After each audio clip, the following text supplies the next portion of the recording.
स्नेहल, मुलांच्या शाळेतून परत येताना भाजी व किराणा घेऊन ये. नाहीतरी कारनेच जाणार आहात ना, मग तेवढं येताना घरचंही काम करा, असं स्नेहलची सासू तिला थोडं रागातच सांगत होती. त्यावर स्नेहल हो घेऊन येईन असं सांगून स्नेहल आपल्या नवऱ्याबरोबर मुलांच्या शाळेत ओपन डेला जाण्यासाठी निघाली. स्नेहल व अजय मुलांच्या शाळेतून परत घरी येताना भाजीपाला व किराणा सामान घेऊन येत असतात. स्नेहल सर्व सामान गाडीत ठेवून तेथे उभी असते, तेव्हा तिचा नवरा अजय दुकानचे बिल देऊन तिच्याजवळ येतो आणि बोलतो की, स्नेहल, आज आपण मस्तपैकी बाहेर काहीतरी तुझ्या आवडीचं खाऊयात का? तेव्हा स्नेहल म्हणाली, नको नको, आपल्याला घरी जायला उशीर होईल, आपण पुन्हा केव्हा तरी येऊ. यावर अजय चिडला आणि म्हणाला, काय ग, तुला तर नेहमी काय घाईच असते, पण घरी आई आहे, प्रियंका आहे, मग तूच हवी आहेस का सगळ्या कामाला? पण स्नेहल काही न बोलता कारमध्ये बसली आणि रागानेच अजय देखील कारमध्ये बसला आणि ते दोघे घराकडे निघाले. वाटेत स्नेहल मनात विचार करत होती की ह्यांना बोलायला काय जातंय आणि घरी काय परिस्थिती आहे ते यांना काही माहिती नाही का? घरात सर्व काम मलाच करावं लागतात. स्वयंपाकाला थोडा जरी उशीर झाला तर सासूबाई मला किती बोलतात, पण उलट काही बोलण्याची सोय नाही, नाहीतर मग घरात रामायण घडतं. सासूबाई तर नुसत्या सूचना आणि कामच सांगत असतात आणि प्रियंकाने तर लग्न झाल्यापासून कोणती जबाबदारी स्वतःच्या अंगावर घेतलीच नाही. मी घरात मोठी म्हणून कामाचा ताणही फक्त माझ्यावरच टाकतात. प्रियंका नावालाच फक्त माझी लहान जाऊ आहे, पण कधीच तिची काही मदत होत नाही. उलट तिचा मुलगा व माझी मुलं यांचंही मलाच बघावं लागतं. मुलांचा अभ्यास, बाहेरची कामं, स्वयंपाक, पाहुणे सर्व काही करण्यासाठी मीच दिसते. मला जराही विश्रांती मिळत नाही आणि हे सर्व घरातील सर्व यांना दिसतं, पण तरी नेहमी मलाच बोलतात, माझ्यावरच राग काढतात. पण जाऊ दे, आपलं नशीबच असं आहे तर काय करणार, असा विचार करत स्नेहल नाराज होऊन गाडीत बसलेली होती. बराच वेळ तिचा उदास चेहरा पाहून अजय म्हणाला की, स्नेहल, घरातील काम तू थोडं कमी करत जा आणि आता प्रियंकालाही थोडी जबाबदारी घेऊ दे. आजकाल तुझी खूप धावपळ होते ना, मग एक वेळचं स्वयंपाक नाश्ता ती करेल आणि एक वेळचं तू करत जा, असं तुम्ही ठरवून का घेत नाही? आता यावर स्नेहलही चिडून म्हणाली की, हो, मलाच एकटीने काम करायची हौस आली आहे आणि असं करायला मी नको म्हणते का? पण प्रियंका काही काम करण्याचं नावच घेत नाही. तिच्या मुलाला घेऊन नुसती बसलेली असते. बाळाकडे लक्ष द्यायचं आहे म्हणून फक्त टाइमपास करते आणि घरात कोणतंही काम नाही झालं की मग आई तिला तर काही नाहीच बोलत, पण मला ओरडतात आणि ते सर्व मला आवडत नाही, म्हणून मग मी सर्व काम वेळेवर करत असते. उगाच कुणाचं बोलून घ्यायला नको. यावर अजय पुन्हा चिडून म्हणाला, तुलाच आधी काम करायची सवय आहे, तुलाच एकटीला सर्व जबाबदारी घ्यायची असते, म्हणून तर प्रियंकाला आरामात राहायची सवय झाली आहे. ती मुद्दाम कामं टाळत असते आणि तू तिच्यावर दया दाखवत असतेस. यावर स्नेहल म्हणाली, अहो, आता तुम्ही तरी माझ्यावर चिडू नका ना, निदान मला तुमच्याकडून तरी प्रेमाची आणि 4 शब्द आपुलकीची, आधाराची अपेक्षा आहे. असं बोलताना स्नेहलला रडू येतं. हे बघून अजय बोलतो, बरं, सॉरी, म्हणून बोलत होतो, आपण छान हॉटेलमध्ये गेलो असतो, छान गप्पा मारल्या असत्या, पण नाही, तुझा नेहमीप्रमाणेच नकार आजही होता. अजयचं बोलणं ऐकून स्नेहल मनात विचार करू लागली की, मला यांच्यासोबत जायला हवं होतं, यांचं मनही मला जपायला हवं होतं. मग ते दोघे घरी पोचले. अजय कार लावत होता, तेव्हा स्नेहल घरात येताच सासूबाई तिच्यावर एकदम ओरडल्या, काय गं, शाळेतून घरी येताना सामान घेऊन यायला इतका वेळ लागतो का? तुला कळत नाही का, सर्वांची दुपारची जेवणाची वेळ झाली आहे, हे माहिती आहे ना तुला, मग तरीही यायला इतका वेळ का केलास? स्नेहल काही बोलणार इतक्यात आईचं बोलणं ऐकून अजय एकदम बोलला की, काय झालं आहे आई, आल्या आल्या इतकं का ओरडत आहेस? आणि तसंही स्नेहलने काही किचनसोबत नेलं होतं का? तुम्ही करायचा ना स्वयंपाक आणि बाहेरच्या कामाला थोडा वेळ होतोच. आणि आई, तू आता ना स्नेहलला सारखं सारखं बोलत जाऊ नकोस. खरं तर कसं आहे माहिती आहे का, जो करतो ना त्यालाच सगळे बोलतात आणि न करणाऱ्याला कोणीच काही बोलत नाही. आता अजय बोलत असताना स्नेहलने त्याला खुणावलं, अहो, शांत बसा प्लीज. पण अजय बोलतच होता. मग स्नेहल बोलली, तुम्ही थोडं शांत बसा आणि फ्रेश व्हा, मी तुमच्यासाठी पाणी आणते. आणि ती किचनमध्ये गेली. तिने कुकर लावला आणि प्रियंकाला म्हणाली की, तू कणिक भिजवून चपाती लवकर करून घे, सर्वांना भूक लागली आहे. मग तिने होकारार्थी मान हलवली. स्नेहलने एकीकडे भाजी फोडणीला टाकली. वरण केलं. 2-4 पोळ्या झाल्या. लगेच सासू सासऱ्यांना जेवायला वाढून दिलं. तेवढ्यातच लगेच प्रियंका म्हणाली, ताई तुम्ही चपात्या करता का? बाळाला भूक लागली असेल, मी त्याला भरवते. त्यावर स्नेहल हो म्हणाली आणि नेहमीप्रमाणे पुन्हा सगळं काम स्नेहलवर आलं. त्यानंतर स्नेहलनेही तिच्या मुलांना जेवायला दिलं. ती नेहमी जावेच्या व आपल्या मुलांना एकत्र जेवायला द्यायची, पण प्रियंका फक्त तिच्याच मुलांचं ताट करायची. स्नेहल व अजयच्या लग्नाला 10 वर्ष झाली होती आणि अजयचा लहान भाऊ अनिल आणि प्रियंका यांच्या लग्नाला 5 वर्षे झाली होती. ते दोघे स्वतःला घरात खूप लहान समजत होते.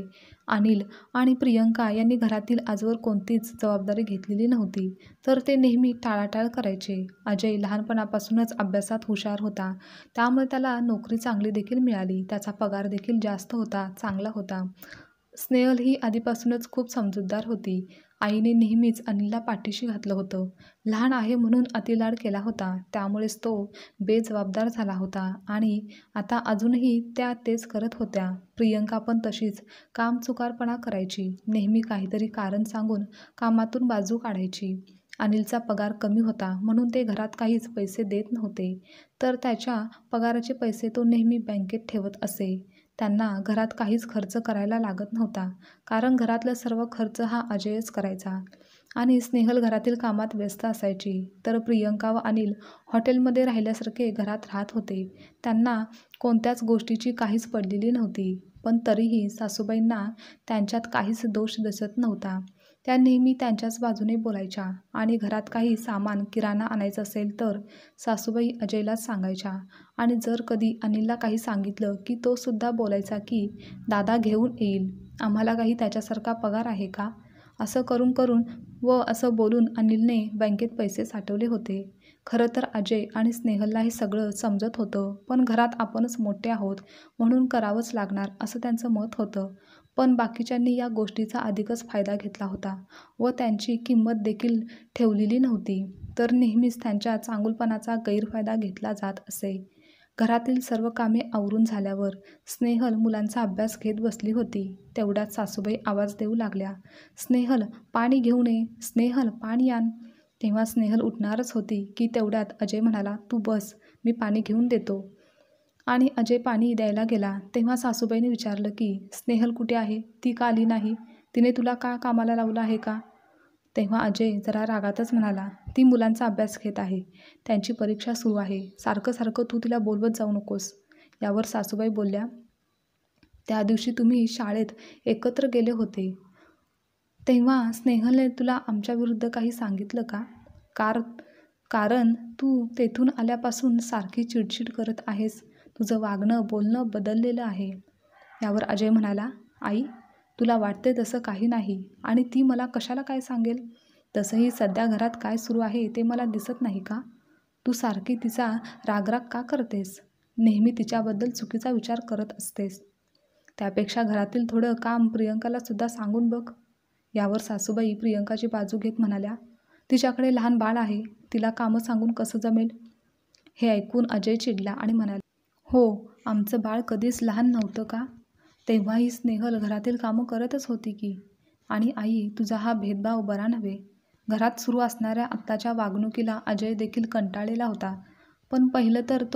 पण तो घरच्या लोकांमध्ये सामील होता. त्याला आईचं वागणं बरोबर वाटायचं. तेव्हा त्याला वाटायचं की स्नेहल या घरची मोठी सून आहे, तर तिने सगळं काम करायला हवं आणि आईला आराम मिळायला हवा. तेव्हा जेवायला थोडा जरी उशीर झाला किंवा कोणतंही काम वेळेवर नाही झालं तर अजय स्नेहलवर खूप ओरडायचा. तेव्हा ती गरोदर असतानाही व तिच्याकडे लहान बाळ असतानाही तिचा कोणी कधीच विचार केला नाही की तिची काळजी देखील केली नाही. पण तेव्हासुद्धा स्नेहलने कधीच काम करण्यास टाळाटाळ केली नाही, तर होईल तेवढं काम ती नेहमीच निमूटपणे करत असायची आणि यातच ती घाबरट स्वभावाची झाली होती. तिने कधी कुणाला उलटसुलट उत्तरे दिली नाहीत. पण आता हीच वागणूक आई प्रियंका बाबतीत करत नव्हत्या. प्रियंका नेहमी काहीतरी बहाणा सांगून आराम करायची आणि आई नेहमी स्नेहलला राबवत राहायची. पण हळूहळू नंतर हे जेव्हा अजयच्या लक्षात आलं तेव्हा तो स्नेहलची बाजू घ्यायला लागला आणि आता हेच सासूबाईंना खटकत होतं. त्यांना वाटायचं की स्नेहलने अजयला शिकवलेलं आहे. एक दिवस सासूबाई अजयला म्हणाल्या की अजय, उद्या बँकेतून येताना जरा 10,000 रुपये घेऊन ये. यावर अजय म्हणाला, इतके पैसे कशासाठी लागणार आहेत? आणि पगार झाल्यावर सामान भरण्यासाठी मी तुला आधीच पैसे दिले आहेत. या महिन्यात माझ्याकडे काहीच पैसे शिल्लक राहिलेले नाहीत. सगळे पैसे खर्च झाले आहेत. यावर सासूबाई म्हणाल्या, काय? असं कसं खर्च झाले आहेत? पण माझ्या हिशोबाप्रमाणे तर तुझ्याकडे अजून पैसे शिल्लक असायला हवेत. यावर अजय म्हणाला, हो आहेत ना, पण ते पैसे मी माझ्या मुलांच्या नावाने बँकेत ठेवणार आहे. शिवाय परीची शाळेची फी देखील भरायची आहे. यावर सासूबाई रागातच म्हणाल्या की मुले अजून लहान आहेत, सेव्हिंग काय नंतरही करता येईल, पण आता मला पैशांची आवश्यकता आहे, त्यामुळे आज येताना पैसे घेऊन ये. यावर अजय म्हणाला, यावेळी अनिलला सांग, त्याच्याकडून पैसे मागून घे. आणि आता यापुढे आम्ही घरात महिन्याला फक्त एक ठराविक रक्कम देऊ, त्यापेक्षा जास्तीचे पैसे यापुढे मला देणं जमणार नाही. सासूबाई म्हणाल्या, अरे वा, स्नेहलने तुला चांगलंच शिकवलं आहे. ही तिचीच भाषा आहे. त्यावर अजय म्हणाला, तुला बोलायला काय सारखी तीच दिसते का? जरा काही होत नाही ना होतं तोपर्यंत लगेच तिला दोष द्यायला तू सुरुवात करतेस. आणि आई, तिला काहीच यामधलं माहिती नाही आहे यातलं, असं बोलून अजय बाहेर निघून गेला. पण याच गोष्टीवरून 2-3 दिवस सासूबाई चिडलेल्याच होत्या आणि नेहमीप्रमाणे त्यांनी सगळा राग स्नेहलवर काढला. त्या तिला उठता बसता टोमणे मारत होत्या, तिला दोष द्यायच्या. आता अजय ऐकत नाही व पैसे देत नाही म्हणून त्यांनी अनिलजवळ पैसे मागून बघितले, पण अनिलने नेहमीप्रमाणे पैसे दिले नाहीत. काही दिवसांनी मुलांची परीक्षा झाली आणि शाळेला सुट्ट्याही लागल्या, म्हणून स्नेहलला माहेरी जायचं होतं. तेव्हा सासूबाई तिला रागातच म्हणाल्या, दरवर्षी तुझं माहेरी काय काम असतं? तुला जायलाच हवं का? बरं, कधी परत येणार आहेस? तेव्हा स्नेहलने नेहमीप्रमाणे हळूच सांगितलं, 5-6 दिवसात येईन. यावर सासूबाई म्हणाल्या की इथे कामं सर्व थांबतात, घराकडे कोण लक्ष देणार? तेव्हा अजय म्हणाला, आई, तू आहेस, प्रियंका आहे, तर थोडे दिवस तिला जाऊ दे ना. यावर सासूबाई परत तिची बाजू घेत म्हणाल्या की प्रियंका तर काम करतच असते, ती काही बसून राहत नाही, पण मोठी सून म्हणून स्नेहलने देखील जबाबदारीने वागलं पाहिजे. तेव्हा अजय स्नेहलला म्हणाला, कितीही करा यांचं, कमीच आहे. म्हणून मी तुला पहिल्यापासून सांगत होतो की यांना बसून राहण्याची सवय लावू नकोस, तर कामे वाटून घेऊन करत जा. यावर स्नेहल म्हणाली, अहो, मी जर काम केलं नाही ना तर घरात कोणतंच काम वेळेवर होणार नाही, त्यामध्ये सर्वांचेच हाल होतील. अजय बोलतो, तुला तर सांगून काही उपयोग नाही. मग काही वेळाने स्नेहल मुलांना घेऊन माहेरी गेली. 2-4 दिवस कसे तरी गेले नव्हते की सासूबाईंनी लगेच अजयच्या मागे त्रास द्यायला सुरुवात केली की तिला पटकन बोलावून घे, प्रियंकावर सगळी जबाबदारी पडते, तिचं बाळ रडत असतं, त्यामुळे तिला कामे करता येत नाहीत. पण दरवेळी त्या अशाच करायच्या. 2-4 दिवसापेक्षा जास्त स्नेहलला त्या माहेरी राहायला द्यायच्याच नव्हत्या. आणि तेव्हा अजय देखील आईचं ऐकून लगेच स्नेहलला घ्यायला जायचा, पण यावेळी त्याने साफ दुर्लक्ष केलं. घरी इकडे सगळ्यांचे खूप हाल सुरू होते, पण यावेळी अजयने मुद्दामून ठरवलं होतं की आता स्नेहलला लवकर आणायचंच नाही, कारण तीही माणूस आहे, तिला जरा बदल हवा, म्हणून तोही गप्प होता. एक दिवस सकाळी अजयला फोन आला की स्नेहलची तब्येत बिघडली आहे. तेव्हा अजय पटकन स्नेहलच्या माहेरी गेला. डॉक्टरांनी तिला आराम करायला सांगितला होता. ती खूप अशक्त झालेली होती. मुलांना देखील अजून भरपूर सुट्ट्या होत्या, त्यामुळे अजयने तिला माहेरी तिकडेच चांगला आराम करण्यास सांगितलं. तेव्हा स्नेहलने ते मान्य केलं. 2 दिवसानंतर मग अजय आपल्या घरी परत आला, तर इकडे घरात करायला कोणी नव्हतं, त्यामुळे घर अतिशय घाण अस्वच्छ झालं होतं. प्रियंका तिच्या बाळापुरतंच काहीतरी खाण्यास बनवत होती आणि बाकीच्या सर्वांसाठी कधी आई जेवण बनवायची तर कधी जेवण बाहेरून आणून खात होते. पण आता सासूबाई जवळचे पैसे देखील संपले होते आणि अनिल तर पैसे देतच नव्हता. घरात किराणा तर भरपूर होता, पण एवढ्या लोकांच्या पोळ्या, भाजी, भात कोण करेल? अजून घरातील लादी, झाडू, कपडे, भांडी ही सुद्धा कामे बाकी असायची. तेव्हा मात्र प्रियंकानेही हात वरती केले होते. 2-4 दिवस अजय हे सर्व पाहत होता, म्हणून एके दिवशी तो सकाळी उठून आला आणि आईला म्हणाला, आई, घरात हे काय सुरू आहे? येथे नाश्त्याला काही नाही, स्वयंपाक झालेला नाही, वेळेवर कोणतं काम नाही, घर किती अस्वच्छ झालं आहे. आणि असं स्नेहलनं केलं असतं तर तू तिला किती बोलली असतीस. हे ऐकून सासूबाईंनी प्रियंकाला आवाज दिला व बोलल्या की प्रियंका, पटकन तुझं आवरून घे, चहा ठेव, थोडे पोहे कर आणि जेवणात भाजीपोळी कर. त्यावर ती काही न बोलता प्रियंका आतमध्ये निघून गेली. थोड्या वेळाने ती अनिलला घेऊन बाहेर आली तेव्हा अनिलने त्याच्या आईला विचारलं, आई, माझी बायको घरातील इतकं काम करणार नाही, तिला ते एकटीला जमणार नाही, त्यामुळे तू दुसरी व्यवस्था कर. यावर अजय रागातच म्हणाला, का, काय झालं? इतकी वर्ष झाली माझी बायको सर्वांचं सर्व करत होती, तेव्हा कोणाला काही वाटलं नाही का? वरून घरातील सर्व खर्चही मी एकटाच देत असतो. पण आजपासून तसं होणार नाही. तर आजपासून काम अर्धं आणि घर खर्चही अर्धा द्यावाच लागेल. यावर अनिल म्हणाला, नाही, आम्हाला हे मान्य नाही. तुमचं काम आम्ही करणार नाही आणि आम्ही घरात पैसे देखील देणार नाही. त्यापेक्षा आम्ही वेगळे राहतो, ते आम्हाला परवडेल. मग प्रियंकालाही वाटलं की वेगळं घर, स्वतंत्र घर म्हणजे काही जास्तीचं काम नसेल. तर 3 लोकांचं तर करायचं आहे, मग काही त्रास होणार नाही. त्यानंतर काही दिवसातच अनिल व प्रियंका तिच्या लग्नात मिळालेले सामान घेऊन बाहेर स्वतंत्र राहण्यासाठी निघून गेले. त्यांचा आता वेगळा संसार म्हणजे रोजच्या खर्चासाठी पैसे लागणारच होते. घरात कपडे, भांडी, स्वयंपाकपासून घरातील सर्व कामं प्रियंकालाच करावी लागत होती. त्यात तिला काही विशेष असा स्वयंपाक बनवता येत नव्हता. त्यामुळे बनवलेल्या पदार्थांना तर अजिबातच चव नव्हती. त्यामुळे अनिल पण थोडा चिडचिड करत होता. त्यात दिवसभर बाळाला सांभाळायचं आणि घरचं काम सगळं करायचं म्हणजे प्रियंकाला ते अवघडच जायचं. त्यामुळे तेव्हा प्रियंकाच्या मनात विचार आला की तिकडे होतो तेच बरं होतं. स्नेहलताई चांगलं जेवण बनवत होत्या आणि घरातील कामही त्याच करायच्या, त्यामुळे मला कसलाच त्रास नव्हता. आपण तिकडे परत जाऊयात का? मी यांच्याशी बोलून बघू का? पण आता नको, थोड्या दिवसांनी जाऊयात. स्नेहलताई अजून इकडे आल्या नसतील ना? त्यांची तब्येत ठीक नाही ना? मग उगाच आपण तिथे जायचं आणि आपल्यावरच सर्व काम पडायचं. त्यापेक्षा थोडे दिवस इथेच राहूयात. घरी परत आल्या की त्या मग आपण तिकडे जाऊ. काही दिवसांनी स्नेहल मुलांना घेऊन सासरी आली. पण आता तिच्याकडून जास्त काम होत नव्हतं, म्हणून त्यांनी कपडे भांडीसाठी बाई लावली होती आणि स्वयंपाक व इतर काम ती करत होती. सासू सासरे आणि त्या चौघांचं तर काम होतं आणि तसंही तिला नेहमी कामाची सवय असल्यामुळे ती पटकन कामे आवरत देखील होती आणि आराम करायची. सासूबाई पण आता शांत होत्या, कारण त्यांना प्रियंकाच्या वागणुकीमुळे थोडं तरी आता स्नेहलचे महत्त्व समजले होते. म्हणून त्या अलीकडे शांत बसून असायच्या. एका दिवशी सासूबाई मंदिरात गेल्या होत्या, तेव्हा त्यांना वाटेत अनिल भेटला आणि आईला बघून तो अगदीच हळवा झाला होता. घरात कसा त्रास होत आहे, प्रियंका जेवायला काहीच नीट करत नाही, असं सर्व तो सगळं सांगत होता. हे ऐकून सासूबाईंना खूप वाईट वाटलं. त्या अनिलला म्हणाल्या, मग तुम्ही तिकडे कशाला राहत आहात? इकडे सर्व सामान घेऊन या. यावर अनिल म्हणाला, आई, पण दादा ऐकेल का? तो मान्य करेल का? सासूबाई म्हणाल्या, का नाही ऐकणार? त्याला न ऐकायला काय झालं आहे? आणि लक्षात ठेव, घर अजून आमच्याच नावावर आहे. हे ऐकून अनिल खुश झाला आणि म्हणाला, आई, ठीक आहे, मग आम्ही लवकरच त्या घरी येतो. मग लगेच दुसऱ्या दिवशी ते सर्व सामान घेऊन घरी आले. दारात सामानाची गाडी उभी होती.